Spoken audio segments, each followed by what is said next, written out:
नमस्कार दोस्तों, स्वागत है आपका हमारे करंट अफेयर्स वाले वीडियो पर। आज हम लोग डिस्कस करने जा रहे हैं 15 जुलाई 2025 के करंट अफेयर्स। तो शुरू करते हैं। तो सबसे पहला है कि प्रधानमंत्री कौशल विकास योजना जो है उनके कार्यान्वयन के 10 वर्ष पूरे हो गए। तो ये 2015 में शुरू की गई थी और ये कौशल विकास और उद्यमिता मंत्रालय उन्होंने शुरू किया था। ये अभी चौथे चरण में चल रही है ना। और ये दो अन्य घटकों के साथ स्किल इंडिया कार्यक्रम में केंद्र की क्षेत्र की योजना की प्रमुख घटक बनी है। तो देखिए, याद रखिएगा, केंद्र क्षेत्र की योजना में सारा पैसा मोदी सरकार देती है, बस केंद्र सरकार देती है। अच्छा, इसमें दो घटक कौन कौन से हैं? प्रधानमंत्री राष्ट्रीय प्रशिक्षा संवर्धन योजना और जन शिक्षण संस्थान योजना। इतना इंपॉर्टेंट है नहीं, इसलिए मैंने इनका नाम नहीं हाईलाइट किया है। इसमें देखिए, प्रधानमंत्री कौशल विकास योजना में 3 प्रकार के प्रशिक्षण दिए जाते हैं। एक होता है शॉर्ट टर्म ट्रेनिंग, एक होता है पूर्व शिक्षण की मान्यता। नाम से ही समझ में आ रहा है कि आपके पास है तो आप बस सर्टिफिकेट लो, वहाँ से लीजिए अपना एग्ज़ाम देकर। और विशेष परियोजना में हाशिए पर मौजूद समूहों और दुर्गम क्षेत्रों में विशेष प्रकार के कार्यक्रम चलाए जाते हैं। इनकी उपलब्धियों की अगर हम लोग गौर करें तो यह 2015 से अब तक लगभग 1.5 करोड़ से अधिक युवाओं को प्रशिक्षित किया जा चुका है। और लक्षित कौशल विकास जो विशेष परियोजना में चलती है, तो उसमें यह कहा गया कि 250 ब्रू जनजातियों के अभ्यर्थियों को असम और मणिपुर के जेलों में परियोजनाएं चलाई गई है। 70% महिलाओं को प्रशिक्षण दिया गया है। अब देखिए, सामाजिक समानता और समावेशन कर देखें तो 45% SC ST और OBC को दिया गया है प्रशिक्षण। इसके आधार पर पारंपरिक शिल्पों को प्रोत्साहन भी दिया गया है नागालैंड और जम्मू कश्मीरों में। इसमें अगर देखें तो वही है कि उद्योगों से जुड़ाव और ऑनलाइन ऑन द जॉब प्रशिक्षण दिया जाता है। प्रशिक्षण इकोसिस्टम का डिजिटलीकरण, उद्यमिता पर ध्यान, प्रशिक्षण और प्रशिक्षकों के राष्ट्रीय पूल का निर्माण किया जाता है। एक प्रकार से नई पीढ़ी के कौशलों का ध्यान दिया जाता है। जैसे इसमें बताया गया artificial intelligence, internet of things, robotics, 5G तकनीक, ड्रोन सुरक्षा, साइबर सुरक्षा, ग्रीन हाइड्रोजन, इन सब पे। अब देखिए, नेक्स्ट जो है, नीति आयोग की एक रिपोर्ट में भारत के व्यापार पर अमेरिकी प्रशुल्क टेरिफ के प्रभाव का विश्लेषण किया गया है। तो नीति आयोग ने क्या कहा है? तो सबसे ये कहा है कि जो है, भारत उन उत्पादों और सेवाओं के निर्यात पर अपनी हिस्सेदारी बढ़ाने की अच्छी स्थिति में है जिनका वो निर्यात वर्तमान में अमेरिका को करता है। और उसमें जो है उनकी वृद्धि उनके कुल निर्यात मूल्य की 61% बराबर होगी, अगर सही से ध्यान दिया गया तो।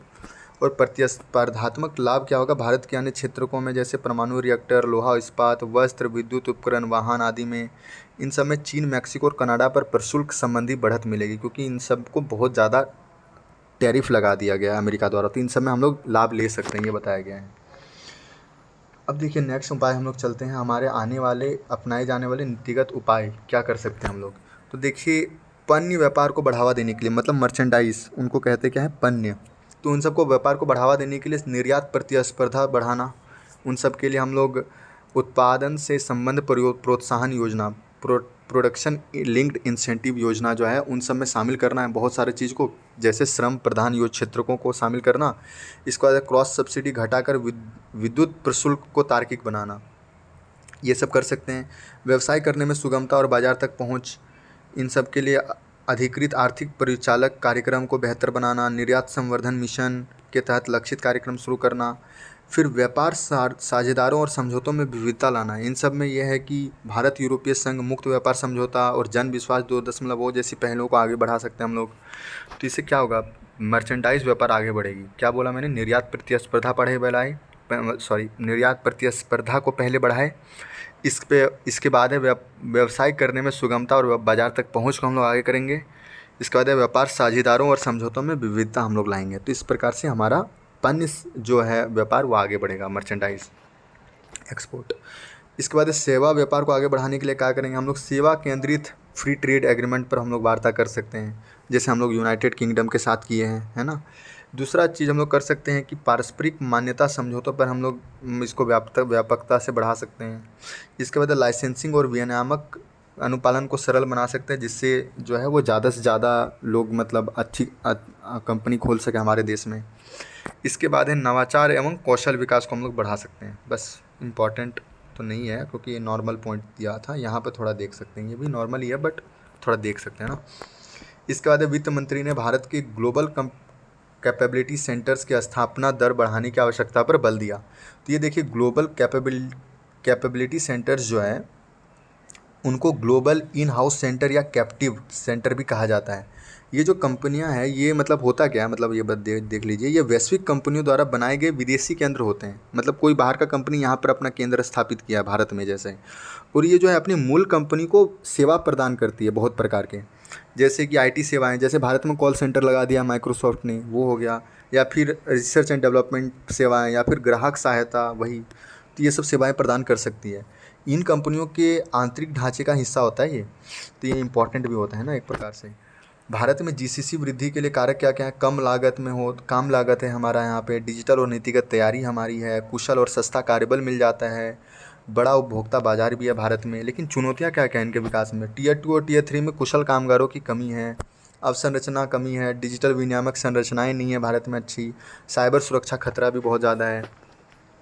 अब देखिए वर्तमान स्थिति अगर हम लोग देखें ग्लोबल कैप्टिव सेंटर्स की, तो भारत में 1800 से अधिक ग्लोबल कैप्टिव सेंटर्स हैं, जो दुनिया भर के कुल कैप्टिव सेंटर्स का 50% है। मतलब बहुत सही हम लोग जा रहे हैं।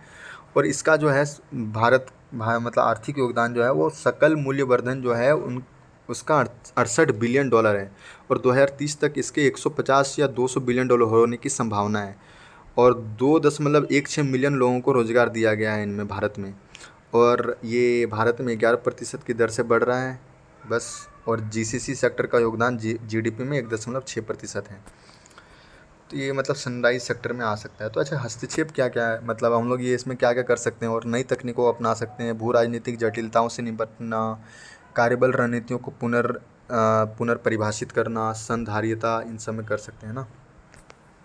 भारत ने अपनी स्थापित विद्युत क्षमता का 50% गैर जीवाश्म ईंधनों से प्राप्त किया है। तो इसमें अगर हम लोग देखें तो नवीन और नवीकरणीय ऊर्जा मंत्रालय के अनुसार भारत की कुल स्थापित विद्युत क्षमता 484.82 गीगावाट तक पहुंच गई है, जिनमें 50.08 विद्युत उत्पादन गैर जीवाश्म ईंधन स्रोतों से प्राप्त किया जाता है, जो कि भारत ने पेरिस समझौते के तहत अपने राष्ट्रीय स्तर पर निर्धारित योगदान जो था, नेशनल डिटरमाइंड कॉन्ट्रीब्यूशन था, उनके लक्ष्य से 5 साल पहले ही 50% गैर जीवाश्म ईंधन क्षमता का लक्ष्य हासिल कर लिया है।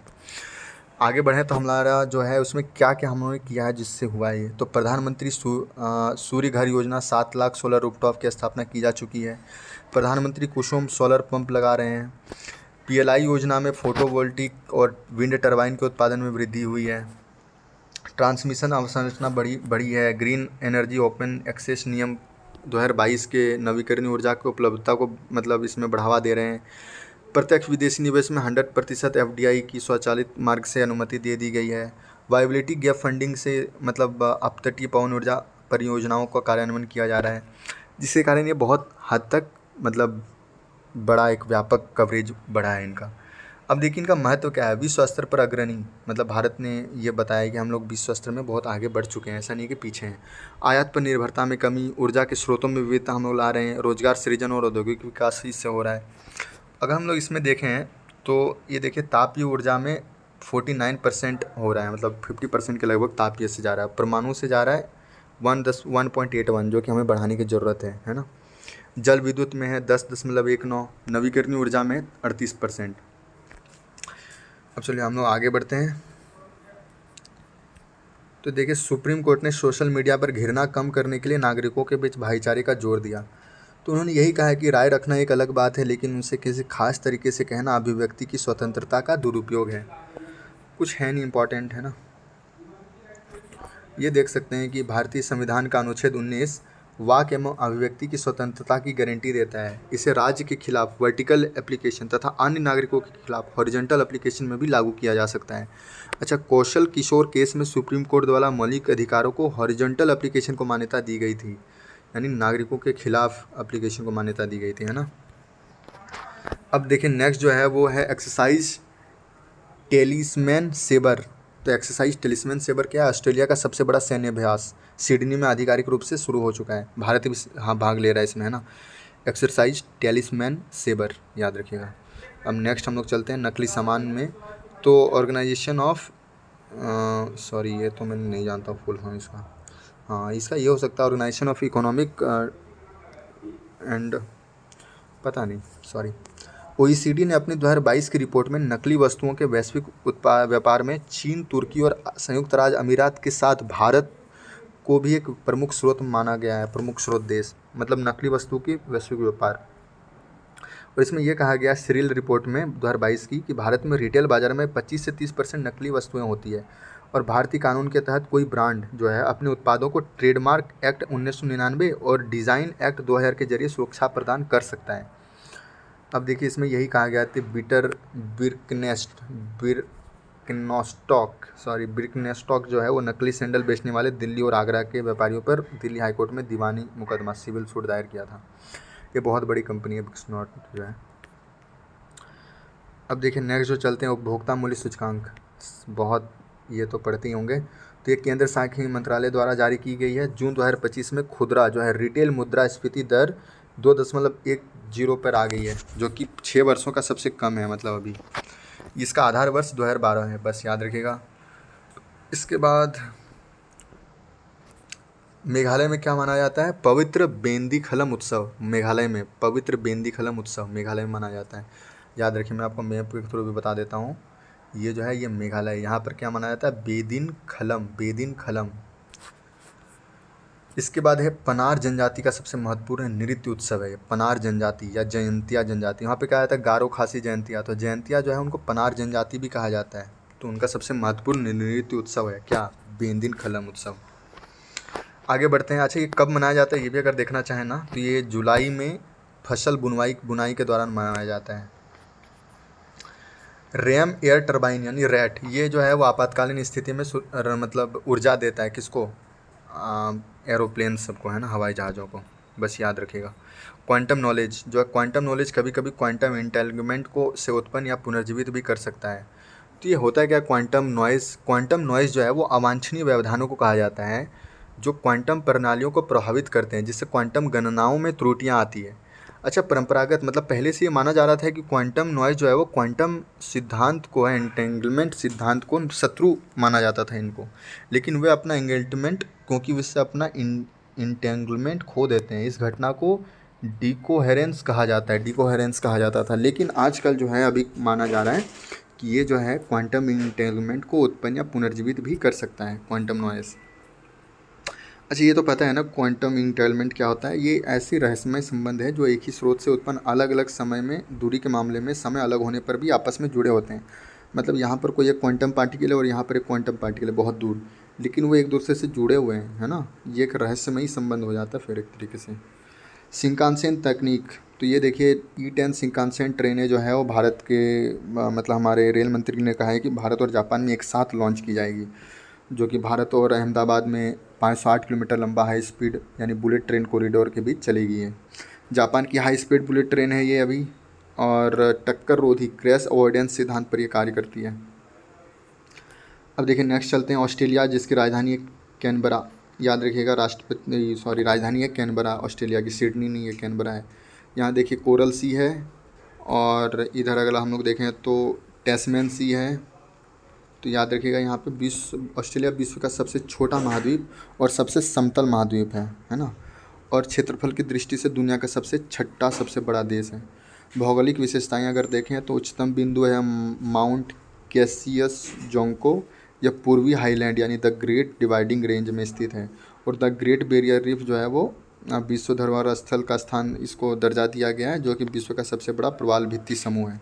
यहीं पर है, देखिए कोरल सागर जो है यहीं पर है, ग्रेट बैरियर रीफ। तो चलिए हम लोग आज का करंट अफेयर समाप्त होता है। आपसे मिलते हैं नेक्स्ट करंट अफेयर्स वाले वीडियो पर, तब तक अपना ध्यान रखिएगा। नमस्कार।